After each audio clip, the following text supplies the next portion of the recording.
Exercice de la page 212 et les suivantes du livre de 5e sur la construction de triangles avec les angles. Dans le numéro 56, on vous demande de tracer un triangle, de faire d'abord une figure à main levée et ensuite de tracer la figure en vrai. Donc si je prends cette figure, on me dit qu'il s'appelle KLM, LM égale à 4 et KML, l'angle égale à 50 degrés.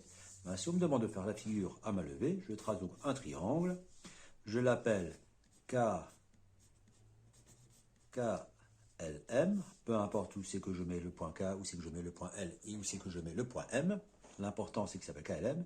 Et ensuite je marque les différentes indications. On me dit que LM il fait 4 cm et on me dit également que l'angle M, ici, il fait 50 degrés. Par contre, il y a un renseignement dont je n'ai pas encore tenu compte, c'est le fait que c'est un triangle rectangle en L. Ça veut dire que L a en réalité ici un angle droit. Donc ici, ma figure à main levée est totalement fausse. J'aurais pu, si j'avais eu envie, tracer une figure un petit peu plus précise, c'est-à-dire, puisqu'on me dit que de toute façon, le triangle était rectangle, il aurait été plus judicieux pour moi de commencer par faire un triangle qui est rectangle. On me dit qu'il est rectangle en L, du coup, j'aurais placé le point L d'office ici. Ensuite, j'aurais placé les autres points, K, et comment s'appelle l'autre point M, voilà. On me dit que l'angle M, il fait 50 degrés. Et on me dit également que la longueur LM fait 4. Voilà, donc il va plutôt ressembler à quelque chose dans ce genre-là.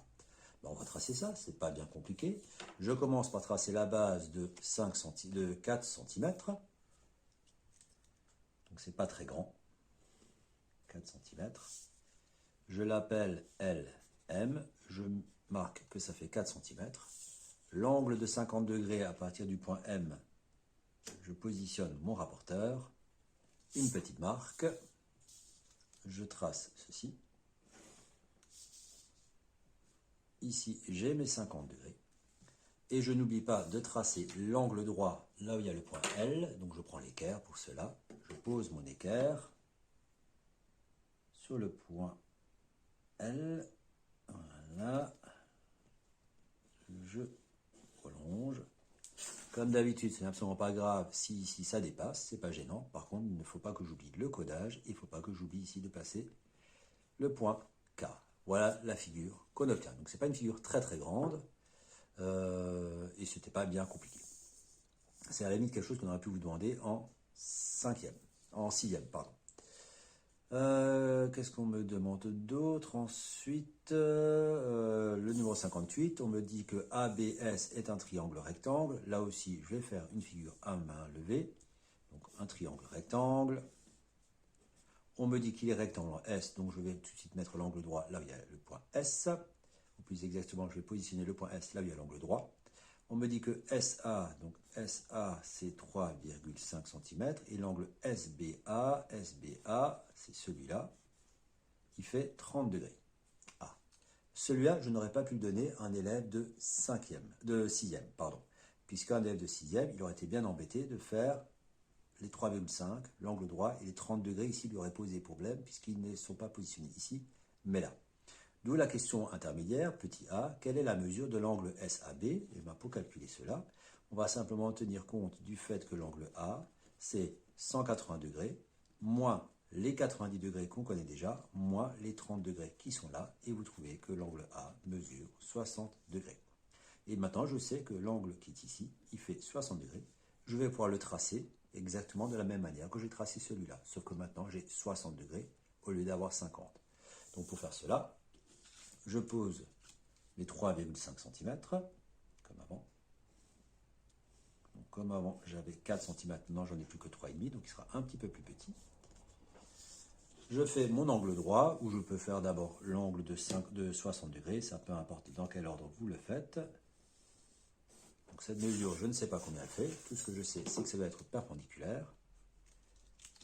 Je prends le rapporteur, la petite marque à 60 degrés, ici, et je trace.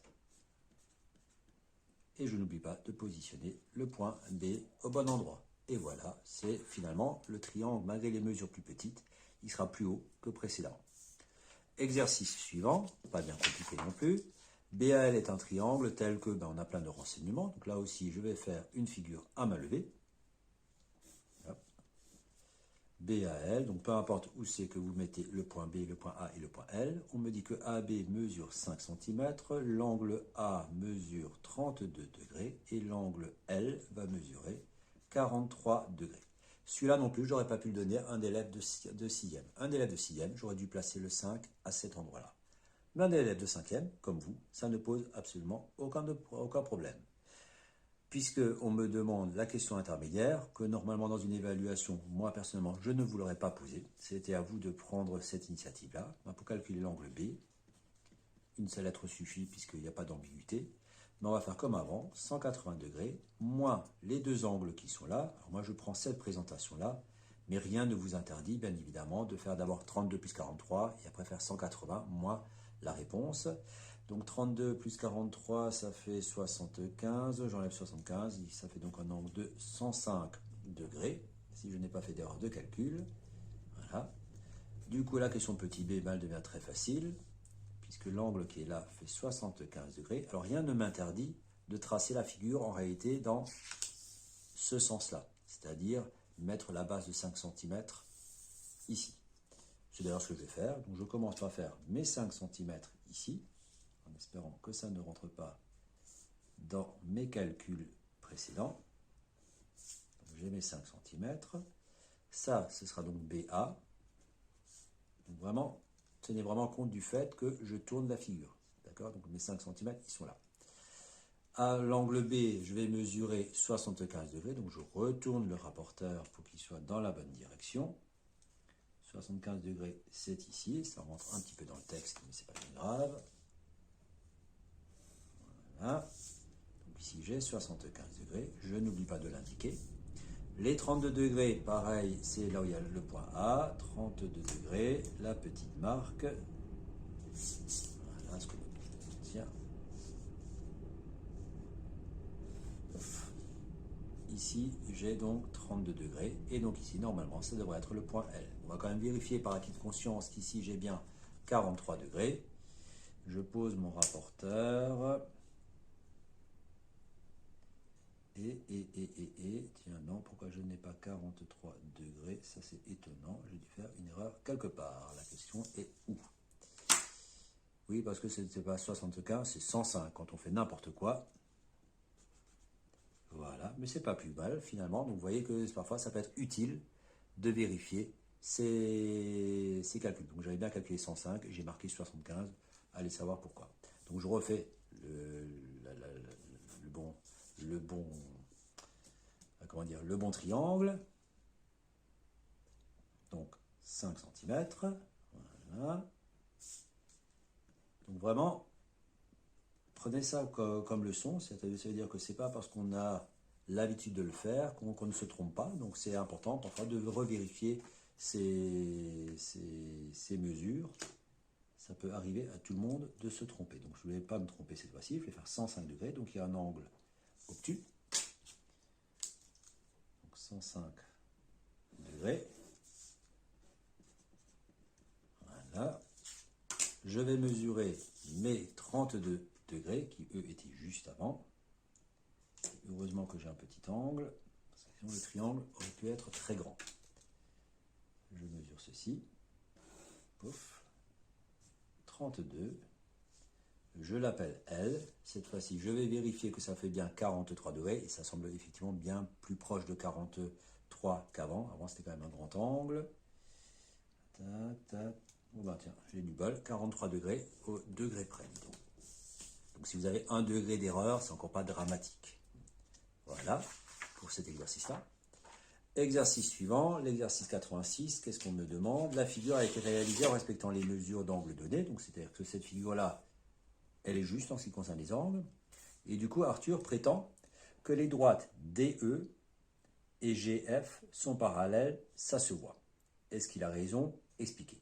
Alors déjà, le ça se voit, ça de toute façon, ce n'est pas une preuve en cinquième, hein, vous savez qu'il faut tout justifier. Donc on va essayer d'expliquer pourquoi est-ce qu'Arthur a raison, bien au contraire, pourquoi est-ce qu'il a tort. Alors comment est-ce qu'on va pouvoir faire ça? Tout simplement, essayons de réfléchir. Alors si jamais ces deux droites-là étaient parallèles, je regarde un petit peu les propriétés de la figure et je me rends compte qu'ici il y a un angle droit. Si jamais elles étaient parallèles, ces deux droites, j'aurais aussi normalement ici un angle droit. Donc je vais regarder si ici, ça fait un angle droit. Pour ce faire, je vais calculer l'angle qui est là. Et je vais calculer l'angle qui est là. Donc je vais travailler dans ce triangle-là pour calculer l'angle qui est ici, en faisant 180 moins les 40 et moins les 90. Et on va trouver ici une certaine mesure. Alors on peut même le faire de tête. On va trouver ici que ça fait 50 degrés. Et avec la même technique, ici j'ai un triangle rectangle. J'ai ici un angle droit. Ici j'ai 49. Ben, pour arriver à 180 degrés, ici il me manque 41 degrés. Et je remarque que du coup, l'angle ici, l'angle DGF, il fait 50 plus 41, il fait 91 degrés et non pas 90. Donc je n'ai pas un angle droit. Ici j'ai un angle droit, ici je n'en ai pas. C'est donc que ce n'est pas parallèle. Si les deux droites étaient parallèles, le fait d'avoir un angle droit ici fait qu'ici aussi j'aurai un angle droit. Ce n'est pas le cas. Donc le triangle n'est pas, les droites ne sont pas parallèles. Donc pour bien le rédiger, là je l'ai fait oralement. C'est un petit peu pour expliquer le raisonnement. Ben, vous devriez dire dans le triangle DEG, la somme des angles fait 180 degrés, et après vous faites le calcul qu'on a déjà utilisé plusieurs fois, 180 moins 90 moins 40 égale à 50 degrés. De même, dans le triangle EGF, vous refaites le même calcul, vous trouvez 41 degrés. Ensuite, vous montrez le calcul pour montrer que DGF, ça fait 50 plus 41 égale à 91. Et vous concluez par une petite phrase. DE est perpendiculaire à DG, mais GF n'est pas perpendiculaire à DG, donc les droites ne sont pas parallèles. Et c'est l'explication parfaite. Voilà, fin de cette vidéo. À vous de réviser éventuellement la leçon, qui n'est pas si compliquée que ça, et pour que vous soyez prêts pour l'évaluation. Bon courage, bonne suite.